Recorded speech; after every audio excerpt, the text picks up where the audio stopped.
Assalamualaikum warahmatullahi wabarakatuh. Salam Om Swastiastu, Namo Buddhaya, salam kebajikan bagi kita semua. Kami di sini akan mempresentasikan opini dan observasi dari kelompok 12. Pancasila bukan cuma pegangan di dinding kelas.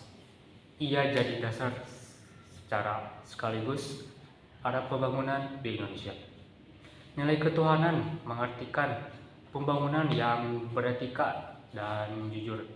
Nilai kemanusiaan menempatkan manusia sebagai pusat pembangunan yang harus dilindungi dan disejahterakan. Nilai persatuan mematikan pembangunan bersifat inklusif dan memperkuat kebersamaan. Nilai kerakyatan menuntut partisipasi publik dalam pengambilan keputusan. Nilai keadilan sosial ini jadi tujuan akhir pemerataan dan kesejahteraan untuk semua. Di lingkungan kampus, Pancasila hidup dalam tridharma. Perguruan tinggi pendidikan harus membentuk mahasiswa yang cerdas sekaligus bermoral. Pendidikan seharusnya bersifat pada kemanusiaan dan kemajuan bangsa, bukan hanya sekedar gagasan akademik. Pengadilan masyarakat adalah tempat mulainya menerapkan gotong royong, empati, dan keadilan secara nyata. Meski kadang mahasiswa sibuk dengan dunianya sendiri, penerapan nilai Pancasila tetap penting untuk membangun bangsa dan integritas. Pada bidang studi seperti ekonomi pembangunan, Pancasila memberi arah agar pertumbuhan tidak hanya mengejar angka, tetapi juga pemerataan. Contohnya program pemberdayaan UMKM kampus yang memperkuat kemandirian ekonomi tanpa meninggalkan solidaritas. Kampus sendiri berfungsi sebagai tempat tumbuhnya kader-kader Pancasila lewat kegiatan seperti diskusi lintas agama, organisasi mahasiswa, pelatihan kepemimpinan, KKN, dan pengabdian masyarakat. Mahasiswa belajar toleransi, musyawarah, empati, dan tanggung jawab. Semua ini membentuk generasi yang tidak hanya pintar tetapi juga punya karakter yang siap membangun bangsa. Intinya, Pancasila bukan teori abstrak, ia punya peran nyata dalam pembangunan nasional, dunia pendidikan hingga bidang studi mahasiswa. Jika nilai-nilainya hidup dalam tindakan sehari-hari, kampus akan menjadi wadah lahirnya manusia Indonesia yang adil, beradab, dan siap berkontribusi untuk masa depan bangsa. Menjalankan nilai Pancasila bukan teori muluk, tapi tanggung jawab kita sebagai mahasiswa dalam berpikir jujur, bersikap manusiawi, menghargai perbedaan, dan terlibat dalam kegiatan yang bermanfaat. Kita ikut membangun Indonesia dari hal-hal kecil yang nyata. Saat nilai-nilai itu hidup dalam tindakan sehari-hari, kita bukan hanya belajar, tapi benar-benar berperan sebagai generasi yang siap memajukan bangsa. Batik merupakan warisan budaya Indonesia yang memiliki nilai seni dan ekonomi yang tinggi. Batik juga telah diakui oleh UNESCO dan juga diakui oleh negara-negara lain. Pada awal November, tepatnya pada tanggal 3 November, kami melakukan sebuah observasi di Kecamatan Sukaraja, di Desa Sukapura. Rumah usaha batik tersebut milik Bapak Dadan yang dulunya berkembang pesat dan dikenal di daerah Sukaraja tersebut. Kemudian, kini jumlah pengrajin semakin menurun karena minimnya penerus dan kurangnya pasar. Dari hasil observasi yang telah kami lakukan, terdapat beberapa fokus pengamatan yang kami dapatkan. Di antaranya yang pertama, terdapat penurunan jumlah pengrajin di rumah usaha batik tersebut, kemudian proses produksi batik, dan yang ketiga permasalahan pemasaran dan pendapatan, dan yang terakhir upaya pelestarian dan pengembangan usaha batik. Dari fokus pengamatan tersebut terdapat beberapa pertanyaan yang muncul. Yang pertama, apa penyebab menurunnya jumlah pengrajin batik Sukapura di Kecamatan Sukaraja? Nah, penyebab menurunnya jumlah pengrajin batik dikarenakan kurangnya minat para penerus dari pemilik pengusaha batik tersebut untuk melanjutkan usahanya, dikarenakan banyak para penerus dari pemilik pengusaha pengrajin batik yang berminat pada bidang lain. Yang kedua, Bagaimana proses produksi dan pemasaran batik saat ini?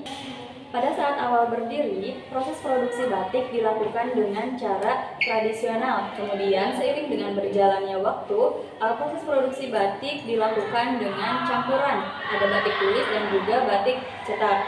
Kemudian, pemasaran batik saat ini dilakukan ke 3 tempat. Yang pertama ke daerah Garut, lebih tepatnya Pamengpeuk, yang kedua ke daerah Cikalong, dan yang terakhir ke daerah Pamijahan. Kemudian yang ketiga, apa tantangan terbesar yang dihadapi para pengrajin? Tantangan terbesar yang dihadapi para pengrajin diantaranya yang pertama, terjadinya penurunan pasar, penurunan peminat terhadap kain batik ini yang berdampak kepada penurunan proses produksi. Kemudian dari proses produksi tersebut banyak para pengrajin batik yang diberhentikan. Dan yang terakhir, bagaimana harapan dan solusi agar usaha batik Sukapura tersebut tetap bertahan? Para pengusaha batik memiliki harapan kepada para pemuda agar dapat melestarikan usaha batik dengan cara mengikuti seminar untuk melestarikan batik tersebut, atau dengan cara pelatihan agar batik Sukapura ini tidak termakan zaman dan terus bertahan di era modern ini. Kemudian berdasarkan informasi yang kami dapatkan di lapangan, tahun berdiri rumah produksinya itu sekitar 2002 sampai sekarang secara turun-temurun. Kemudian jumlah pengrajinnya ada sekitar 7 orang. Kemudian produksi hariannya bisa mencapai 30 batik tulis per hari. Dan tenaga kerjanya ada sekitar 12 pembatik yang bekerja di rumah, serta 1 orang yang punya ruang. Bahan yang mereka gunakan yaitu bahan katun prima malam dari Pekalongan. Gaji rata-rata pengrajin batik itu sekitar 10.000 per orang.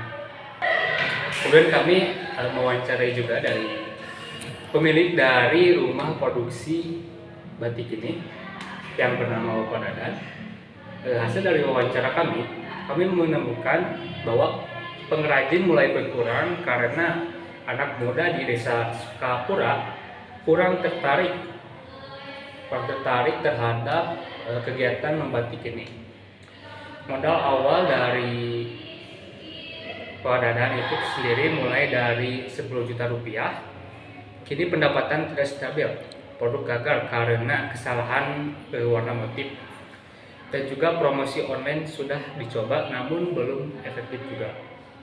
Harapan untuk kedepannya ada dukungan pemerintah dan pelatihan bagi generasi muda supaya agar tertarik terhadap kegiatan membatik ini, karena ini juga merupakan budaya warisan Indonesia yang harus dilestarikan, tidak boleh sampai punah. Kemudian dampak yang terjadi terhadap rumah produksi itu adanya penurunan jumlah produksi, hilangnya potensi ekonomi lokal, terancamnya punah warisan budaya batik di Sukapura.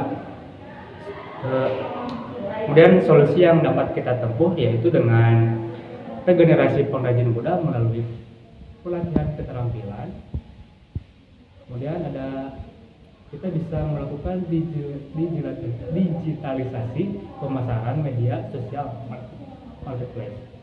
Kemudian kita bisa melakukan inovasi desain dan motif agar menarik bagi pasar modern. Kemudian dukungan dari pemerintah daerah juga untuk melakukan promosi dan modal. Kolaborasi dengan sekolah instansi dalam penggunaan batik lokal. Jadi intinya krisis pengrajin batik di Desa Sukapura terjadi karena minimnya penerus pemasaran terbatas dan pendapatan yang tidak stabil. Namun batik Sukapura tetap memiliki nilai budaya tinggi dan potensi ekonomi yang besar. Melalui inovasi, promosi digital dan dukungan komunitas lokal, batik Sukapura dapat kembali bangkit sebagai kebanggaan Desa Sukapura di Kecamatan Sukaraja. Sekian dari Sekian pemaparan opini dan observasi dari kelompok kami. Terima kasih sudah menonton. Mohon maaf apabila terdapat kesalahan. Wassalamualaikum warahmatullahi wabarakatuh.